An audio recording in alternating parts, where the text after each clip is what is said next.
Vanakkam and blessings to all.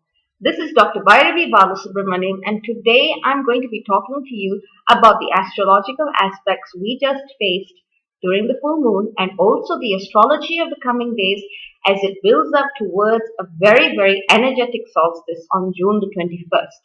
So we've got a lot to cover, and I'm just going to give you the basic skeleton of events.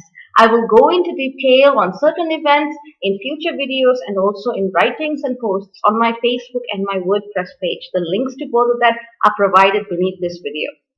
Now, I explained previously that the energy of the full moon was one that involved three intersecting yods, what I call the angel wings formation. And I told you how that created three particular choices that would in fact help you determine a whole new phase and a whole new chapter in your soul's evolution and the way in which you choose to deal with a certain aspect of your karmic cleansing or clearing, call it what you like, or karmic reckoning if you prefer. Now all of that happened, but in addition to all of that, and I didn't tell you all of this because, well, partly because I didn't want to give you information overload, partly because I couldn't handle the impact of all of that information on me as well. So I kind of had to filter out what was the most important to let you know. We had 1, 2, 3, 4, 5. We had 5 exact aspects happening during the time of the full moon on the same day, that is Friday the 13th, at least according to my time, which is 8 hours plus UTC. Now, we had Neptune retrograde opposite Pallas Athena.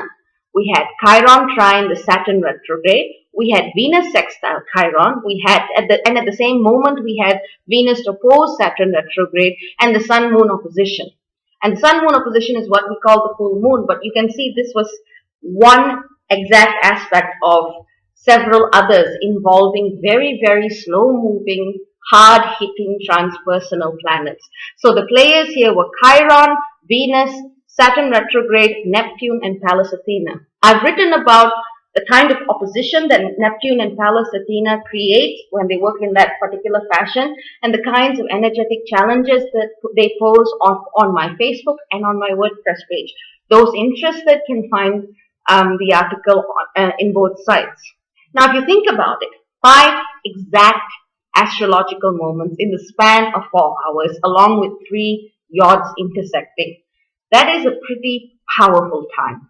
There's no other way of putting it. These aspects and the energies that they unleash in your lives will continue to impact you for days, if not weeks to come, as the main players are very slow-moving transpersonal planets. Now, you've already had a sense of what that full moon meant for most of us. We had to make choices. We had to make decisions. Some of us felt really optimistic, and some of us felt like we had to make do or die choices. And sometimes we felt both. In my case, I felt a deep cleansing of things that I had held on to so dearly, and it felt painful. But at the same time, I was filled with a beautiful sense of optimism and upliftment. It's possible for those seemingly contradictory states to coexist at the same time. Now, these energies are not acting in isolation. The skies are constantly changing. New formations are constantly coming, and this is a very dense energetic time right now. We had Mars square Pluto yesterday. Again, the article is on my website. This was a time where the call for aggressive, assertive, you could call it masculine or yang energy, or you could just call it assertive energy came forth. That Mars in Libra asked you to take decisive actions in matters where, that you may have experienced a sense of unfairness, imbalance, perhaps even in matters of partnership. You were called to do something. And the way in which you were called to do something had a lot to do with Pluto in retrograde in Capricorn, where the other planet involved in the square was. Now, with Pluto retrograde, this impulse towards action is likely to have erupted from within your psyche as a crisis in consciousness. You may have felt it as a need for traumatic release, a need to deal with deep emotions in the depths of your psyche. Now, hopefully, you took actions at this time, if you were inspired to do so from a heart-centered or spirit-centered perspective, as opposed to manifesting the more problematic sides of Mars in Libra, wherein instead of trying to find a peace or a compromise through consensus and dialogue, you try to enforce a peace. through ways that involve force and brutality. Neither really works. Considering that Mars was squared with Pluto retrograde yesterday, the kinds of actions that you needed to do were most likely actions that you needed to do on yourself as opposed to anyone else involved. I spent a little bit more time on this aspect as this one is hitting people hard now. Other aspects that are going to come very, very briefly, and this is more of a heads up video. You're going to have the Sun trine the North Node.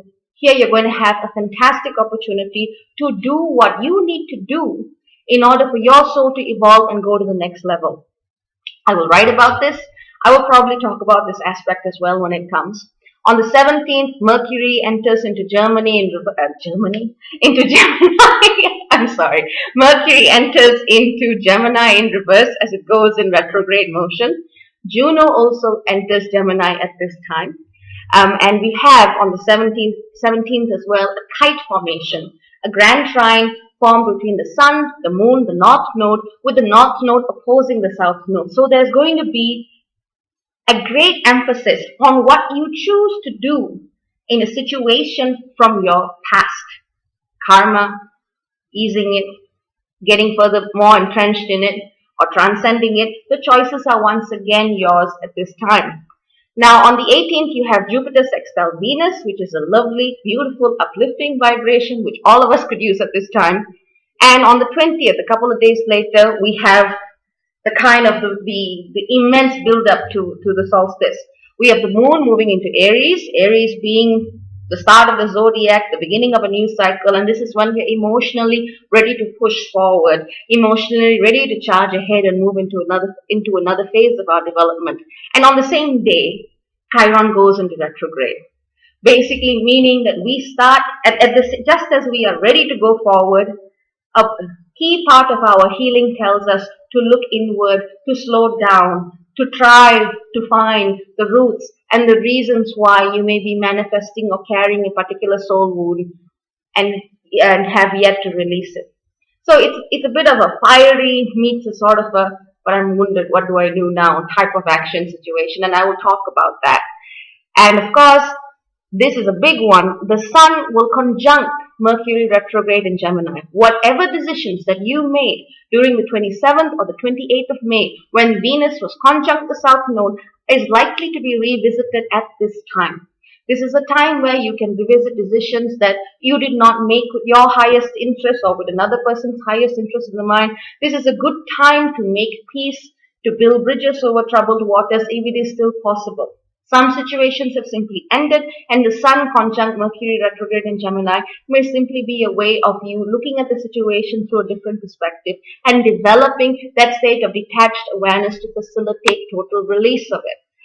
And finally, we come to the 21st, when the Sun moves into Cancer and we experience the solstice. It will be the summer solstice in the northern hemisphere and the winter solstice in the southern hemisphere. Whichever way you look at it, we're heading towards a new turn in the wheel, a new part of the cycle of life, and it is one that looks to be focused upon our internal development, our internal experience of ourselves in our wider spiritual journeys. I will write more about this if I can, and I will certainly speak more about these aspects as they occur. So this is a heads up. We've got a lot of work to do. Thank you all so much for your time, and goodbye for now.